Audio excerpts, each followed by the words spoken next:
Oplova Insignia pretekle generacije je bila eden bolj popularnih avtomobilov v svojem segmentu. Slišite? V svojem segmentu. Nobene dileme ni bilo, da spada v razred limuzin oziroma v D-segment. Zdaj? Razpotegnili so jo za 5,5 cm, razširili medosje za 9 cm in imenu dodali še prefinjen privesek Grand Sport.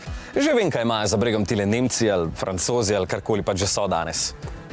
Drugim Nemcem želijo konkurirati z avtom, ki je samo centimeter krajši od prejšnje BMW-jeve petice. Torej v segmentu, kjer so še E, A6 in XF. No, tega sami niti ne trdijo, bo pa baje odžirala kupce trojki, A4 in C-jo. Ja, veliko za to že ima. Avto je samo 10 cm krajši od 5 metrov.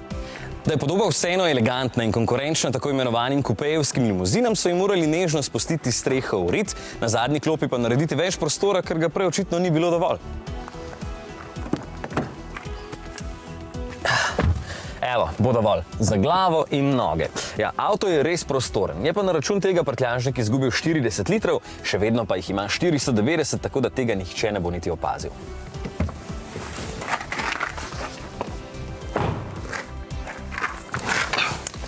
Je pa zato čisto druga pesem spredaj. Tu so si naredili največ dela in rezultat je ena bolj ergonomičnih notranjosti zadnjih let. Tukaj je res zelo udobno. Pravzaprav je vse na svojem mestu, točno tam, kjer hočem, da je. Tale del je ravno dovolj visok, armaturka lepo objame celo telo, sedeži pa so tudi ergonomski in se nastavijo do potankosti. Tako, vse je pripravljeno na vožnjo in... Initiate.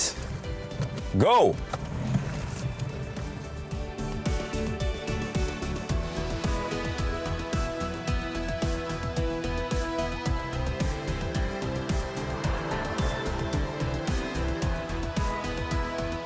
Zakosani s prestižnimi tekmeci so gradili ta pravi head-up display, ne tistega na ceneni plastiki, potem seksi ambientalno osvetlitev in celo merilnik za električno napetost baterije. In pa zamerim, da so oba zaslona enostavno prenesli iz preteklega modela, niso pa ju niti vizualno ne softversko posodobili. No, Opel OnStar je zdaj na voljo tudi tukaj, tako da se boste lahko pogovarjali s katerim od operaterjev, če vam bo na poti na morje dolgčas, v resnici pa vam bo verjetno pomagal, ko ga boste nujno rabili. Pa ene najboljših luči sploh ima, matrični led po noči noro sveti. Dvolitrski dizel s 125 kW, torej 170 konji je tamle spredaj. Dovolj je močan za vse, kar boste želeli, ni pa dodelan in tih kot pri kakšnem A4. Trenutno poprečna poraba je 7 litrov okrogla. Preveč lahkoten krmilni mehanizem in še vedno malo zvijajoča karoserija imena Grand Sport nekako ne upravičita.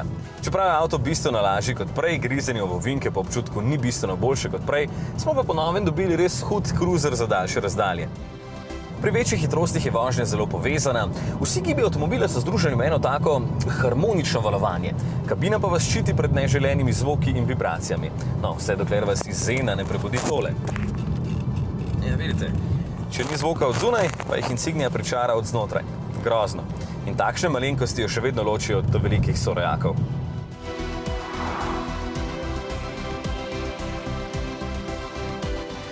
Se torej lahko bori s sveto trojico, pa še s kakšnim Lexusom in Alfo po vrhu? Mogoče zaradi nizke cene. Polno opremljena kot je tale z opremo Innovation stane 37 tisočakov. Če mene vprašate, pozabite na prestižno konkurenco, ampak jemljite novo Insignijo kot velik, prostoren in na pogled dokaj zanimiv avto, pa je lahko spet prvak razreda. Mimogrede, ste vedeli, da so pri nas prodali 4300 Insignij pretekle generacije? Vročna!